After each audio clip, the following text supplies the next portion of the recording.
नमस्कार। आज हम एलिस फिनोमैन की किताब लिविंग इन योर टॉप 1% पर थोड़ी गहराई से बात करने वाले हैं। हाँ, ये किताब काफी दिलचस्प है। हाँ, मतलब अक्सर लगता है ना कि हम मेहनत तो बहुत कर रहे हैं पर शायद अपनी पूरी काबिलियत तक नहीं पहुंच पा रहे।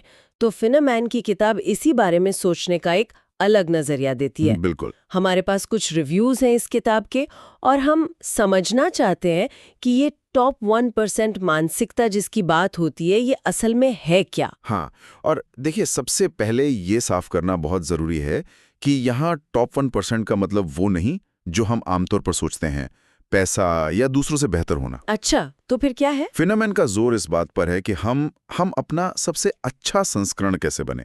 मतलब एक ऐसी स्थिति जहां हमारी सोच, हमारे काम, हमारे लक्ष्य, वो सब हमारे असली मूल्यों और हमारे पैशन से जुड़े हों।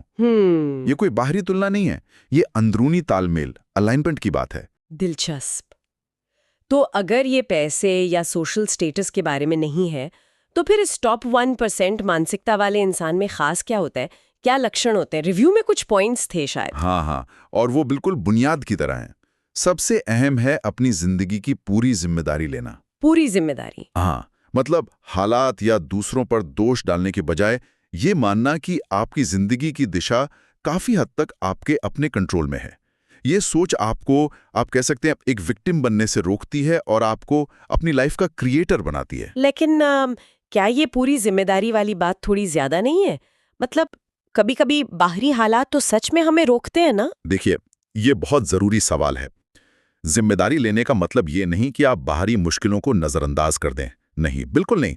बल्कि इसका मतलब है कि उन मुश्किलों के प्रति आपकी प्रतिक्रिया क्या होगी, उसे कंट्रोल करने पर फोकस करना। अच्छा। और यहीं पर दूसरा लक्षण आता है, जानबूझकर इरादे से लक्ष्य बनाना। टॉप 1% वाले लोग वो बस जिंदगी में बहते नहीं जाते, वो सोच समझकर अपनी मंजिल तय करते हैं और फिर उस तरफ बढ़ते हैं। और फिर वो तीसरा पॉइंट भी था, उन चीजों पर ध्यान देना जिन्हें हम कंट्रोल कर सकते हैं। ये सुनने में तो आसान लगता है, पर शायद करने में सबसे मुश्किल यही है। बिल्कुल बिल्कुल सही कहा। दुनिया में बहुत कुछ है जो हमारे कंट्रोल से बाहर है। अब उस पर चिंता करने से तो सिर्फ एनर्जी वेस्ट होती है।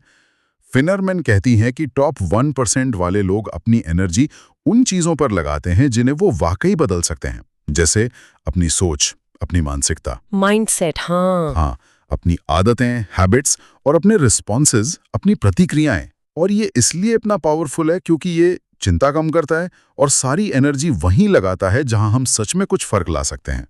मुझे ना ये सोच में बदलाव वाली बात सबसे ज्यादा सोचने पर मजबूर करती है। किताब में इसे काश मैं कर पाता से मैं करूंगा की तरफ जाना कहा गया है। हाँ, आई विश से आई विल तक। हाँ, ऐसा क्यों है कि ये बदलाव इतना इतना जरूरी माना जाता है? क्योंकि ये इच्छा और इरादे के बीच का बुनियादी फर्क है। देखिए, काश कहना एक तरह की एक पैसिव उम्मीद है, उसमें कोई कमिटमेंट नहीं है। लेकिन मैं करूंगा कहना एक एक्टिव घोषणा है। ये दिखाता है कि आपने जिम्मेदारी ली है और आप उस लक्ष्य को पाने के लिए एक्शन लेने को तैयार हैं। ये सिर्फ शब्दों का खेल नहीं है, ये पूरी मानसिकता का ट्रांसफॉर्मेशन है। तो मतलब ये सिर्फ पॉजिटिव सोचने के बारे में नहीं है, बल्कि असल में कुछ करने के बारे में है। आपने कहा रिव्यू में प्रैक्टिकल तरीकों का भी जिक्र था। हाँ बिल्कुल, और यहीं ये किताब सिर्फ मोटिवेशन से आगे जाती है। ये बहुत ज्यादा एक्शन ओरिएंटेड है, बहुत व्यावहारिक है।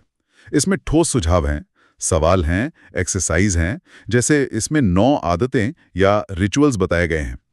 उनमें से एक है नियमित रूप से रिफ्लेक्ट करना। रिफ्लेक्ट करना मतलब हर हफ्ते या हर दिन थोड़ा समय निकालकर ये सोचना कि क्या सही किया, कहाँ सुधार हो सकता है, अगले कदम क्या होंगे।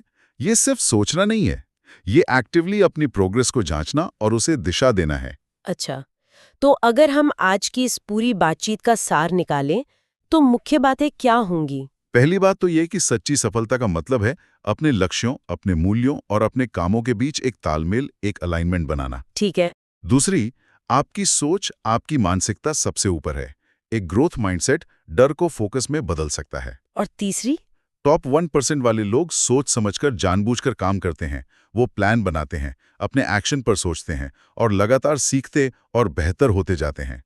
वो अपनी जिंदगी के ड्राइवर सीट पर होते हैं। और वो काश बनाम मैं करूंगा वाला नजरिया, ये वाकई में लक्ष्य तय करने और उन्हें पाने के इरादे में जमीन आसमान का अंतर ला सकता है। बिल्कुल, ये एक पैसिव ड्रीमर और एक एक्टिव क्रिएटर के बीच का फर्क है। चलिए श्रोताओं के लिए एक सवाल या एक विचार के साथ खत्म करते हैं। किताब हमें बाहरी स्टैंडर्ड्स के बजाय अपने अंदरूनी मूल्यों और लक्ष्यों पर ध्यान देने को कहती है। हाँ, तो यहाँ सोचने वाली बात यह है कि समाज ने सफलता की जो परिभाषाएं बना रखी हैं, उनसे हटकर आपके लिए पर्सनली सफलता असल में कैसे दिखती है? आपका अपना निजी टॉप 1% क्या है?